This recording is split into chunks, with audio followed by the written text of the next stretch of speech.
When a couple spotted a stray dog running around the busy streets of a city, they assumed that the best way to help it would be to take it back home with them. Instead, they wanted to adopt the neglected animal and give it a safe upbringing. Everything was going smoothly, until one day, they posted a picture of the puppy marveling at the bond they had shared with the pup. The couple expected to receive adoration, but all they heard was 4 simple words: "Call the police now." Su-yun lived with her 2 young children and husband in Kunming City, China. The young wife juggled a full-time job while caring for the home and kids, and while the couple had agreed to split all chores at the end of the day, Su-yun found herself doing more. So when her husband surprised her with an already planned vacation, the hard-working mother was delighted. This was the family's first vacation in quite some time, and both Su-yun and her husband needed the time off from house chores and their demanding jobs. Little did the family know that this trip would change their lives more than they could have imagined, and it all started when they decided to go on a walk on the last day of their vacation. On the side of a busy road, Su-yun's kids spotted a stray puppy aimlessly walking around. The pup looked only a few weeks old and desperately needed attention. The couple looked around in search of its mother or litter, in the hope that they could help it, but found no signs of any other dogs. It was clear that this puppy had been intentionally abandoned here, so the couple decided to pick up the puppy and take it to the closest veterinarian. There they were told that it was a Tibetan Mastiff puppy. The rare and expensive dog breed wasn't commonly found as strays, so the veterinarian recommended that the couple either sell the puppy or adopt it. They were also told that Tibetan Mastiffs were hands-on dogs and needed much care, and this puppy was expected to stand 2 feet tall when it reached full size. The Yun family had already bonded with the puppy during the few hours they had it, and it seemed cruel to sell the stray dog. It is evident that everyone in the family wanted to keep the puppy, and how they had found it seemed serendipitous. So they followed their hearts and signed the adoption papers. The Yun children named the puppy Little Black. Despite their reservations about the money and time Little Black needed, the family was ecstatic with their new member. Sue especially loved that having the puppy allowed the kids to be more active rather than be glued to electronic devices. And of course, Little Black gave the best cuddles ever. A few weeks passed, and the family was overjoyed with their decision. But as Little Black settled in, Sue started noticing how the puppy wasn't interested in his dog food. The young mother also noticed Little Black would follow her around and specifically beg her for fruit and vegetables. The little puppy was also heavily interested in noodles.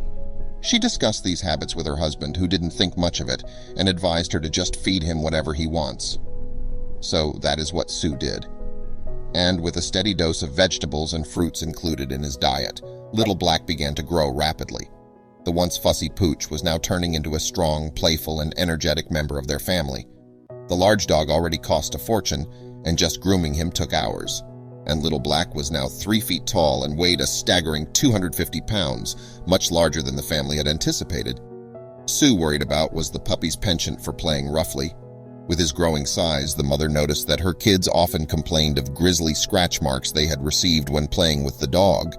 The mother of 2 didn't have the time or energy to take Little Black to the veterinarian, so she decided to do the next best thing, search for him online. And as she wrote Tibetan Mastiff into the search bar, Sue was preparing for the worst. She expected that Little Black had some disease or genetic mutation and assumed that was why he had been abandoned all those years ago. But when Sue went through the search results, she was shocked. None of the Tibetan Mastiffs looked anything like Little Black. Their pooch had distinctive claws and teeth, while all the pictures she saw showed furry canines with long faces. Tiny Black had a pointed nose and short ears. Sue was very confused. Was her dog not a Tibetan Mastiff? Was Little Black some other breed, and she and her family had been misinformed from the start? So to properly learn about her dog and its heritage, the mom posted a picture of Little Black at a forum where dog owners could ask for help regarding breeds. Then, expecting off, and went about her day expecting to get answers in a few days. And when she came back to the post, the young mom was left overwhelmed. Thousands of people had responded, but one left her cold to the touch. All it said was, "Call the police now." And the commentator wasn't alone. Many others urged the young mother to get professional help from a veterinarian or the police. And as Sue read the comments, it all started to make sense. Turns out the reason why many urged Sue to call the police was that Little Black wasn't a dog after all. It was a Tibetan bear, considered a ferocious beastie that can grow up to 6 feet tall and weigh a whopping 440 pounds. And of course, keeping one as a pet was illegal. In China, the offense was punishable with up to 3 years in jail. And if Su Yun wasn't careful about what she did next, her family could face this reality. Terrified that a simple act of kindness could ruin her life, Sue immediately explained everything to her husband, and they both decided that calling the authorities was the best thing to do. Not only for themselves, but also for Little Black. Their research regarding Tibetan bears had revealed their unpredictable nature, and while their puppy had never harmed them, the parents weren't going to test their luck.